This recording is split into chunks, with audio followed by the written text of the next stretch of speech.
Hello and welcome everybody to another StarCraft 2 cast by Glitch. Today I'm bringing to you a ZVT on MLG Testbug. Spawning here on the right side of the map as the Red Zerg, we have Evil Genius's EGIdrA.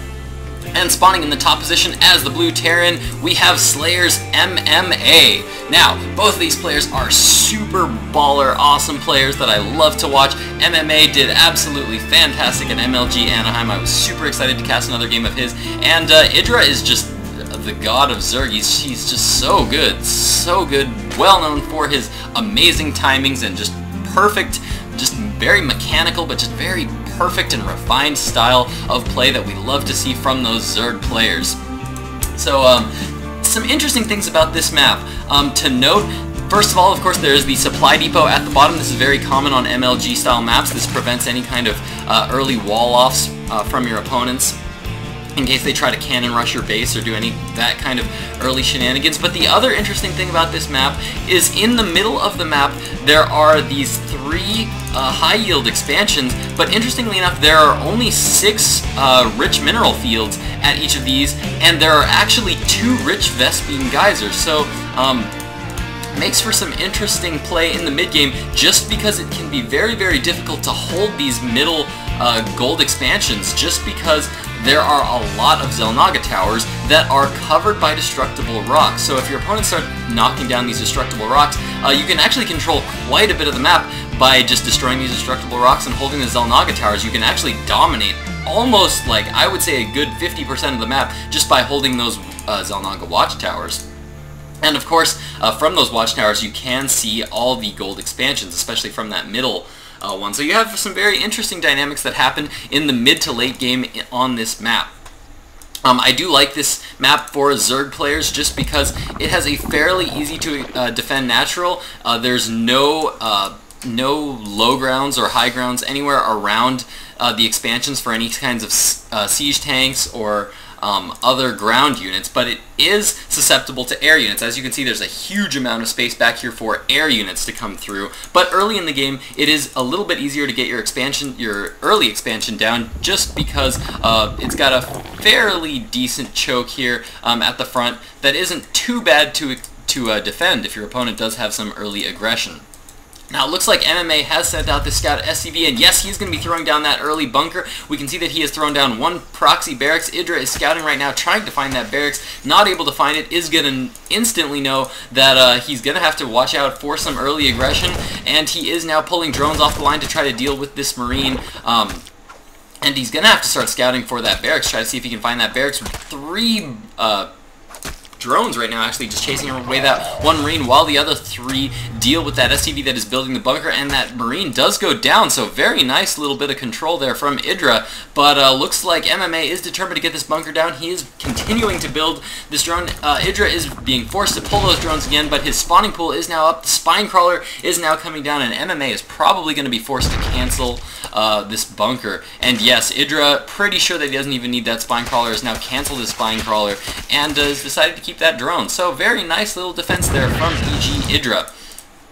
Now his spawning pool is up, his gas has now gone up, and looks like he's almost at that 100 gas mark, and I wouldn't be surprised to see, yes, both. Come on, EGIdrA, don't make a fool out of me. I know you can get that Zergling speed up quicker than that. There you go. Now that Zergling speed is now coming up.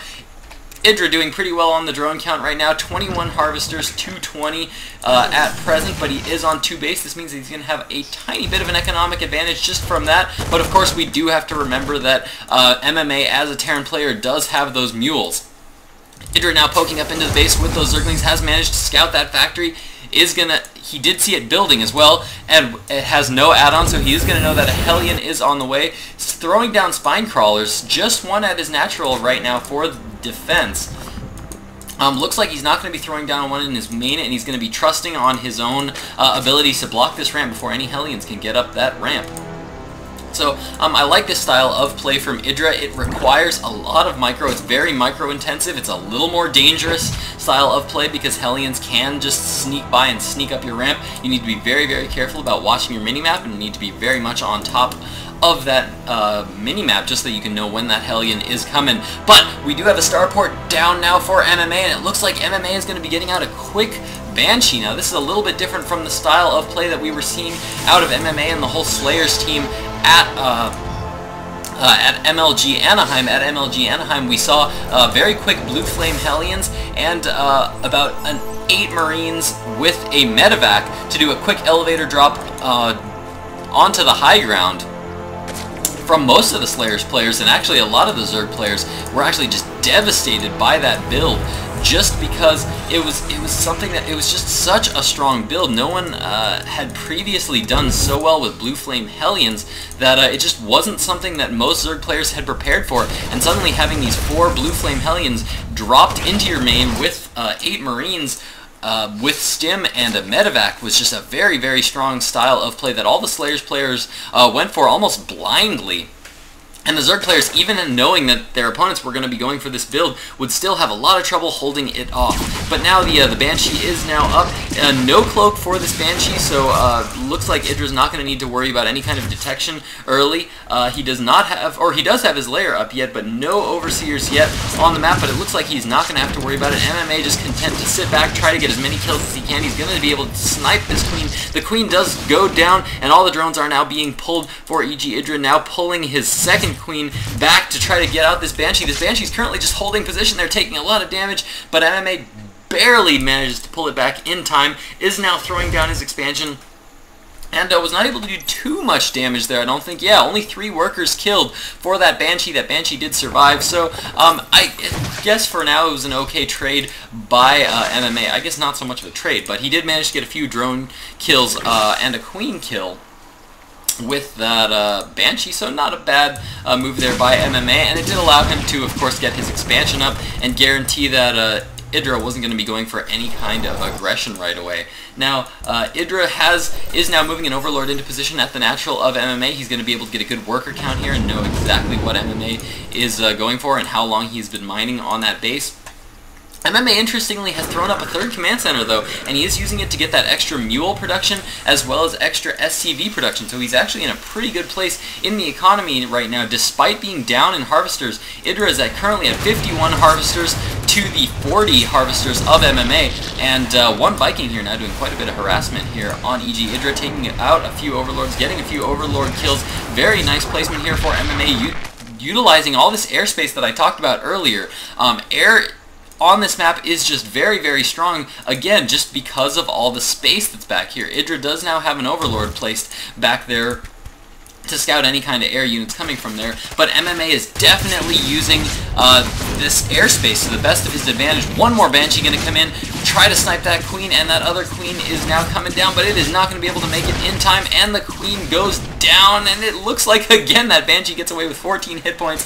So MMA, just with that hero Banshee that's managing to do a lot of damage, taking down a couple of Queens and a few drones there, is actually being quite annoying with just that 1 Banshee. But now EGIdRA does have the Mutalisks out on the field. He is now getting that +1 attack upgrade. His Baneling nest is up, and his Banelings do have that speed. Only a couple of Banelings up right now, but the Mutalisks are now moving across the field, and MMA is going to have to prepare a little bit. He has already thrown down some missile turrets. He's throwing down a couple more in his main. He is fully prepared for these Mutalisks. Looks like he is going to be throwing down, or he looks like he's going to be taking out the supply depot here of MMA's. It was a very nice supply depot placement there for MMA, just because it would allow him to have extra vision on that map, make sure that no kind of drops come here, or no Nidus canals land in that position, but it was something that was stuck out on the end, and so EGIdRA took that to his advantage and used his Mutalisks to just snipe it off there. So nice little pickup there by EGIdRA. Now EGIdRA is going to be moving around the map with these Mutalisks, trying to gain a little bit of map control, finally starting to push out a little bit. Now that he has these Mutalisks on the map, EGIdRA has now secured map control. Before, it's worth noting that MMA was definitely in control of the map vision He had his Hellion on the Xel'Naga tower, and with all those air units that he was constantly keeping EGIdrA pinned to his base with, he definitely had the map control. But now that these Mutalisks are on the field, EGIdrA is now free to expand. EGIdrA is droning up as much as he can. He's now expanded to his third. He is getting that saturated as best as he can, and he's being very, very active with these Mutalisks, keeping these Mutalisks moving around the map, trying to make sure he maintains a lot of map control and knows exactly what his opponent is doing. MMA right now has transitioned into a very standard Marine siege tank style of play. Very, very deadly, definitely to this style of play, but it's always kind of an interesting move to me. Always makes for interesting dynamics because Marine siege tank does very, very well against Ling, Baneling, Muta, but a lot of times when you have a Zerg player that goes up against a Terran player that is going for that Marine siege tank style of play, what do they go for? They go for Ling, Baneling, Muta. So it all ends up coming down to unit control. A lot of unit control becomes very important. A lot of the fight depends on how well these siege tanks are spread, the placement of the Marines, and the spread, and how well he can avoid those Banelings. And if he can absorb a lot of those Baneling hits, and whoa, wow, nice catch there by EGIdrA. MMA was going to go for a little bit of a drop there, but EGIdrA just happened to have his Mutalisks there at the right place at the right time, and was able to snipe that little that medevac drop there from MMA. So very nice little pickup there by EGIdrA. EGIdrA is now getting his gold expansion up and is macroing up a storm. Tons of Lings and Banelings now coming up onto the field. Melee attacks for his Zerglings are now +2 being upgraded, as well as his flyer attacks +2 is being upgraded, and this is so many Mutalisks. MMA is going to have to be so careful because EGIdrA has definitely reached the point where missile turrets are not going to hold off this many Mutalisks anymore. It will stall Mutalisks temporarily, but once you reach this critical mass of Mutalisks, then those missile turrets really just don't do the kind of damage they need. MMA, and oh my goodness, MMA, did he just destroy his own command center? Hold on, I'm going to need to go back and check that out. But I think that was a bit of miscontrol there from MMA. I'm pretty sure MMA just accidentally tried to destroy his destructible rocks and accidentally, yes, he started attacking his own command center, and no, his own command center goes down. MMA tries to unsiege his tanks in time and was not able to, and managed to take out his own gold expansion. He's got to be kicking himself for that one. That is absolutely unbelievable. His own expansion goes down. EGIdrA now in a very, very good spot as he has well established his gold expansion. He's in such a good position right now. He's got a lot of Mutalisks across the map. He has a lot of map control. And it looks like MMA is going to be pushing forward onto the map, placing his siege tanks very, very well here all around the map, and it looks like his Marines are going to be moving out onto creep. He's being very careful about how he spreads his Marines. His Marines are now being very careful about how they move out onto creep. Nice Marine spread there. Very nice siege tank spread there by MMA. EGIdrA doing everything he can to macro up an army, and EGIdrA is in just such a good place. He needs to get as many units up as he can. All these forces moving in for EGIdrA, taking out a lot of siege tanks here. A lot of siege tanks going down, and MMA is not going to be able to do very well to the production of EGIdrA. EGIdrA in such a good position right now, losing a lot of Mutalisks kind of carelessly over there at the top of the map, but so many siege tanks going down for MMA, and EGIdrA. Okay, alright, I know exactly which game this is. I started to suspect something was fishy as soon as I saw that command center go down. This is a game previously played at MLG. This was actually a game from MLG where MMA destroyed his own command center. I thought this was a familiar looking game. Indeed, EGIdrA just GG'd and left the game. EGIdrA in a position, definitely in an excellent position to win this map. GG's on the game, and manages to leave the game and forfeits the game to MMA. He was in such a good position, but EGIdrA just got a little too frustrated there and thought MMA was much farther ahead than he was, and EGIdrA just GG's and gave MMA the win. So Well played there by EGIdrA, but I guess even better played by MMA, as he was able to fool EGIdrA into thinking he had lost the game. So, yeah, well played game there by MMA. If you guys enjoyed this game, please comment, please subscribe. I still can't believe I just cast this game. That is unbelievable. I don't know what else to say. That's it for me, guys. Holy cow. Glitch out.